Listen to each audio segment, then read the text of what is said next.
हमने शहर को दी एक नई पहचान, हम हैं सिंघानिया बिल्डकॉन। गंभीर आर्थिक संकट से जूझ रहे श्रीलंका को भारत लगातार मदद पहुंचा रहा है। भारत ने क्रेडिट लाइन के तहत दूसरी बार श्रीलंका को फ्यूल क्राइसिस से निपटने के लिए डीजल और पेट्रोल सप्लाई किया है। मंगलवार और बुधवार को भारत से 36,000 मीट्रिक टन पेट्रोल और 40,000 मीट्रिक टन डीजल श्रीलंका पहुंचा।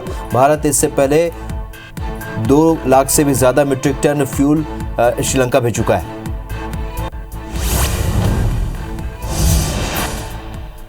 श्रीलंका में आर्थिक संकट के बीच हालात संभालने में नाकाम वहां की सरकार ने विद्रोह का ठीकरा अब विपक्ष के सर पर फोड़ दिया है। राष्ट्रपति गोटबाया राजपक्षे भी इस्तीफा देने को तैयार नहीं है।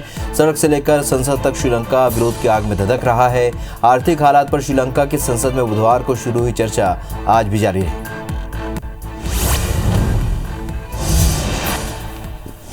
रूस यूक्रेन जंग का आज 43वां दिन है। रूसी सेना ने अब यूक्रेन के ईस्टर्न इलाके में अटैक कर दिया है। बुधवार को रूसी सेना ने खार्किव के एक ऑयल डिपो पर हमला कर उसे तबाह कर दिया। यूक्रेन के डिप्टी पीएम ने कहा कि फिलहाल नुकसान का आकलन किया जा रहा है।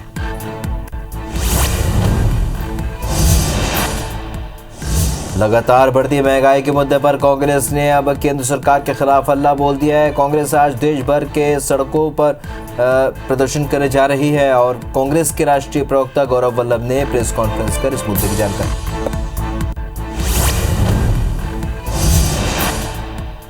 आज विश्व स्वास्थ्य दिवस है। हर साल 7 अप्रैल को विश्व स्वास्थ्य दिवस के रूप में मनाया जाता है। इस दिन लोगों को फिट रहने, हेल्थ को लेकर जागरूक किया जाता है। दरअसल 7 अप्रैल 1948 को विश्व स्वास्थ्य संगठन यानी कि WHO का गठन हुआ था और इस दिन की याद में पहली बार 7 अप्रैल 1950 को विश्व स्वास्थ्य दिवस मनाया गया।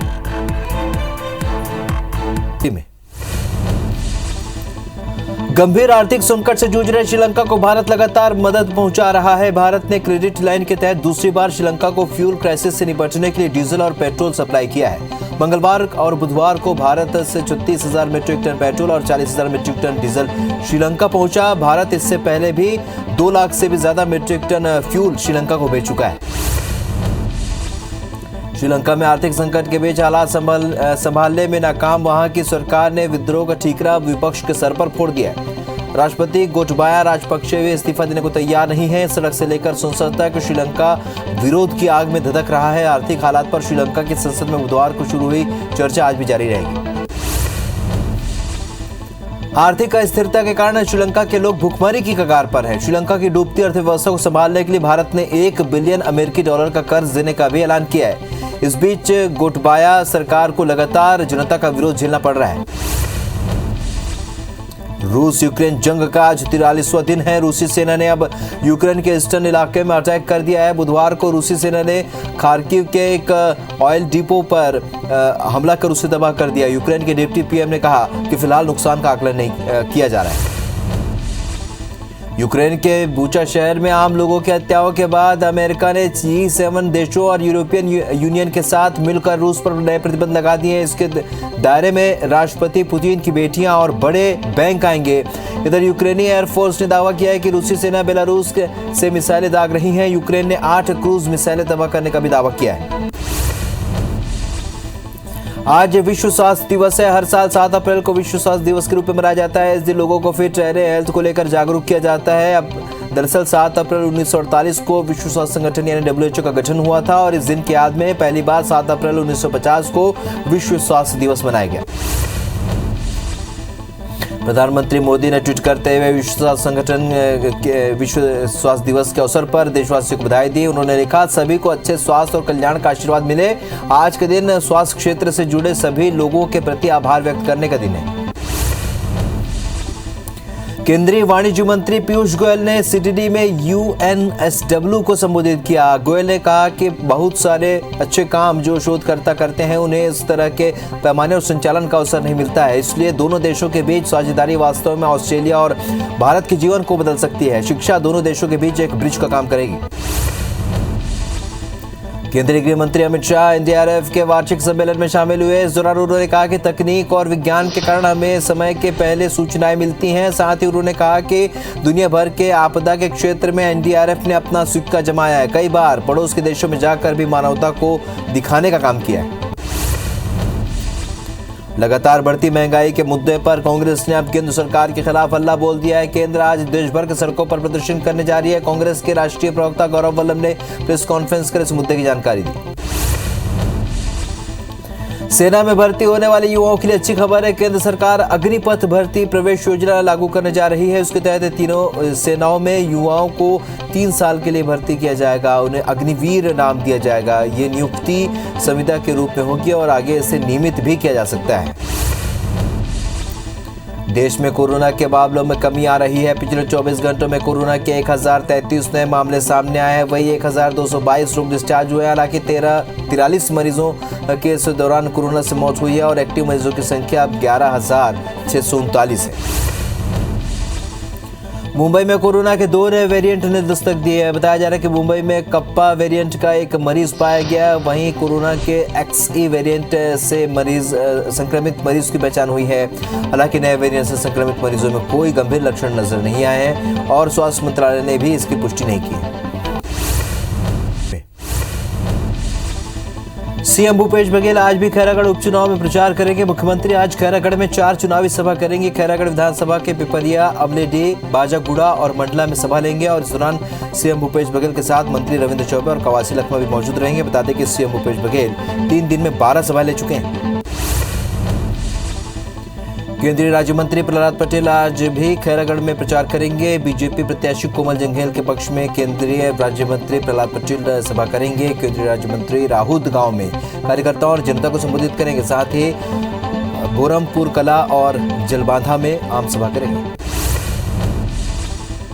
बीजेपी प्रदेश कार्यालय में कल देर रात मुख्यमंत्री शिवराज सिंह चौहान, प्रदेश अध्यक्ष वी डी शर्मा और संगठन महामंत्री शिव प्रकाश के बीच महत्वपूर्ण बैठक हुई। बैठक से पहले कल देर शाम सीएम शिवराज की राज्यपाल से मुलाकात और बीजेपी के नेताओं के बैठक के बाद प्रदेश में मंत्रिमंडल में फेरबदल के कयास लगाए जा रहे हैं। सीएम शिवराज सिंह चौहान आज कटनी जाएंगे और इस दौरान वो 85 करोड़ की लागत से निर्मित प्रदेश के सबसे ऊंचे ओवरब्रिज का लोकार्पण करेंगे। जिला चिकित्सालय में करीब 8 करोड़ रुपए की लागत से बनने जा रहे सर्वसुविधायुक्त भवन का भूमि पूजन भी करेंगे। छत्तीसगढ़ के डीजीपी अशोक जुनेजा नवा रायपुर स्थित पुलिस मुख्यालय में सभी आईजी रेंज के अधिकारियों के साथ बैठक करेंगे जिसमें प्रदेश की कानून व्यवस्था को लेकर उन्होंने चर्चा की। साथ ही चिटफंड कंपनियों के डायरेक्टरों की गिरफ्तारी, निवेशकों की राशि वापसी, थानों में CCTV कैमरे समेत कई मुद्दों पर समीक्षा कर आवश्यक दिशा निर्देश दिए।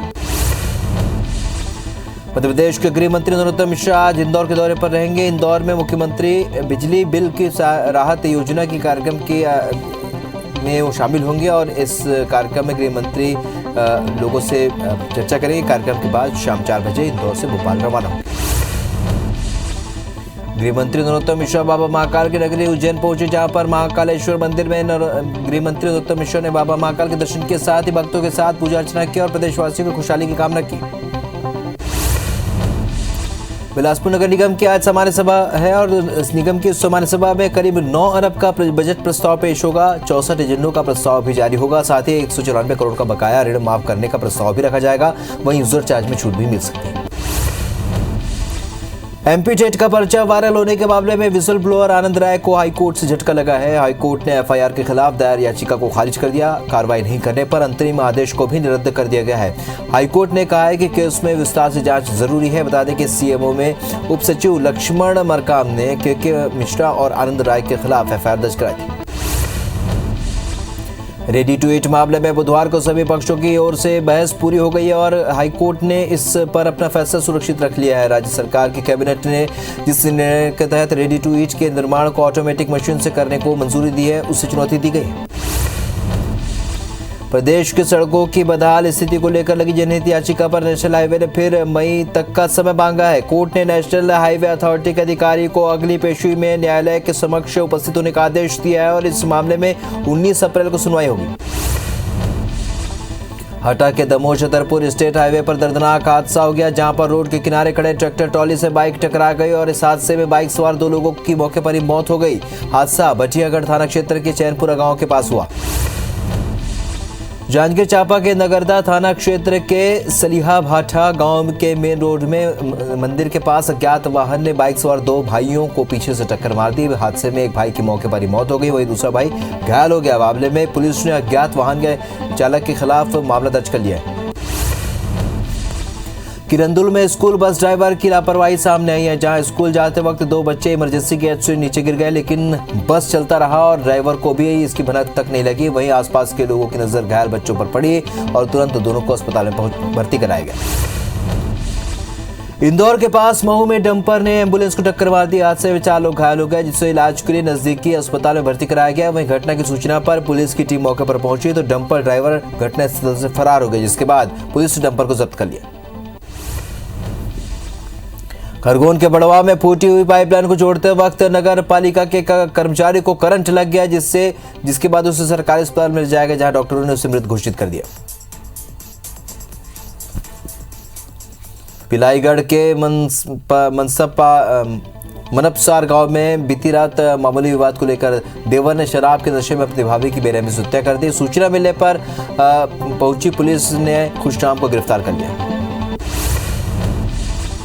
अनूपपुर में पति पत्नी के बीच आपसी विवाद के बाद मां ने अपने 1.5 साल के बेटे की गला दबाकर हत्या कर दी। पुलिस के मुताबिक पति बच्चे को लेकर पत्नी पर शक करता था और पति बच्चे को अपना नहीं मानता था, जिसे लेकर वो बच्चे का डीएनए टेस्ट करवाना चाहता था। फिलहाल पुलिस ने आरोपी मां को गिरफ्तार कर लिया। पत्नी की हत्या कर पुलिस को गुमराह करने वाले आरोपी को राजीव पुलिस ने गिरफ्तार कर जेल भेज दिया है। ग्राम सिर्रीकला निवासी आरोपी भूषण दास मानिकपुरी ने 31 मार्च की रात पत्नी की रस्सी से गला दबाकर हत्या कर दी। पुलिस को बीमारी से मौत होने की बात कहकर गुमराह करता रहा। आरोपी ने बताया कि चरित्र संदेह को लेकर दोनों में विवाद होता रहता था। जशपुर जिले में एक दर्दनाक घटना सामने आई, जहां तालाब में डूबने से 2 बच्चों की मौत हो गई। तालाब से दोनों बच्चों का शव बरामद कर लिया गया। वहीं बच्चों की मौत से गांव में मातम पसरा हुआ है। घटना जशपुर जिले के बोखी बलटोली गांव की। खंडवा के ओंकारेश्वर में मोबाइल से वीडियो बनाने की बात पर 2 पक्षों में विवाद हो गया। विवाद इतना बड़ा कि दोनों ने एक दूसरे के साथ मारपीट शुरू कर दी। झगड़ा निपटने के बाद बुधवार देर रात दोनों ही पक्ष अपने अपने घरों की महिलाओं के साथ थाने पहुंचे और फिर हंगामा करने लगे। फिलहाल पुलिस ने दोनों पक्षों का मामला दर्ज कर लिया है। बलरामपुर के बसंतपुर पुलिस ने नाबालिग को आत्महत्या के लिए उकसाने के आरोप में 4 लोगों को गिरफ्तार किया है। पुलिस ने बताया कि एक शादी समारोह में डीजे बजाने के नाम पर विवाद हुआ था, जिसमें चारों आरोपियों ने नाबालिग के साथ मारपीट की थी, जिससे आहत होकर नाबालिग ने ये कदम उठाया था।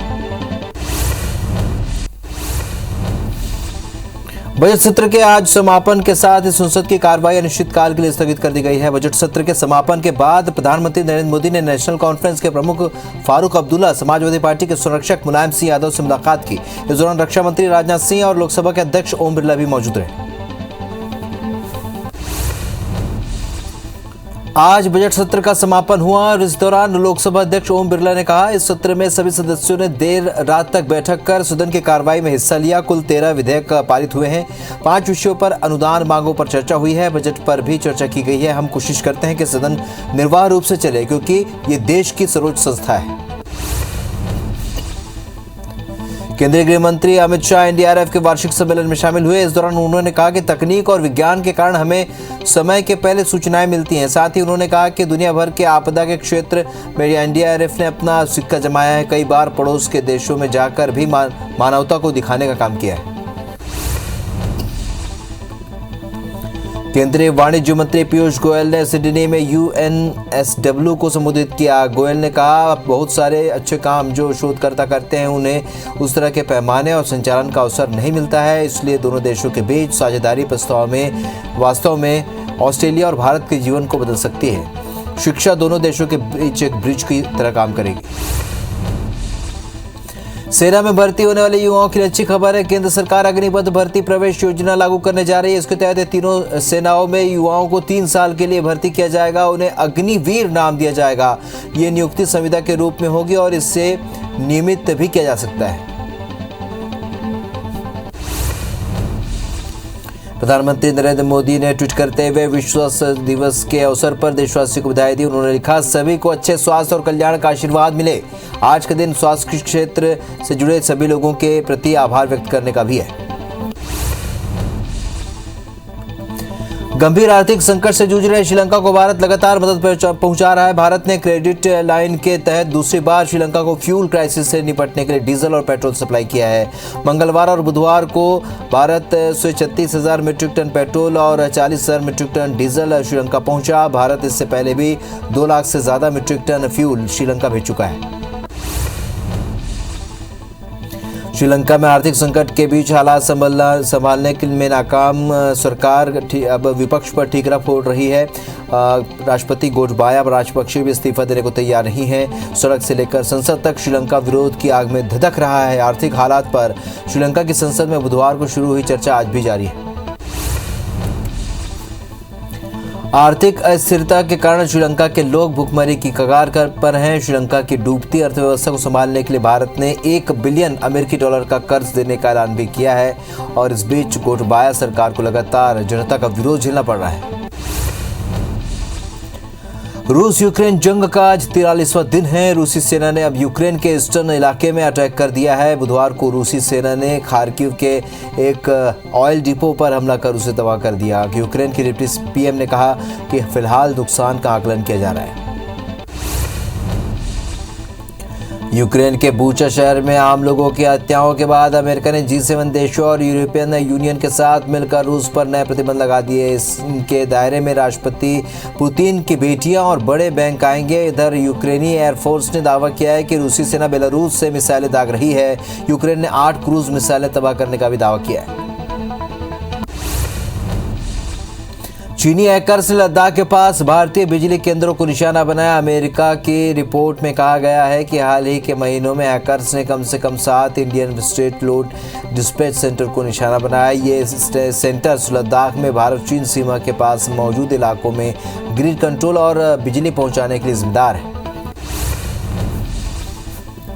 गोरखपुर मंदिर हमले को लेकर एक नया खुलासा हुआ है। करीब 13 दिन पहले आतंकी संगठन ISIS ने एक वीडियो और तस्वीरें जारी कर दावा किया था कि भारत में ISIS के 4 स्लीपर सेल काम कर रहे हैं। वहीं पुलिस सूत्रों के मुताबिक मुर्तजा के व्हाट्सएप ग्रुप में यूपी के साथ ही देश के अलग अलग हिस्सों के लोग खड़े हुए थे।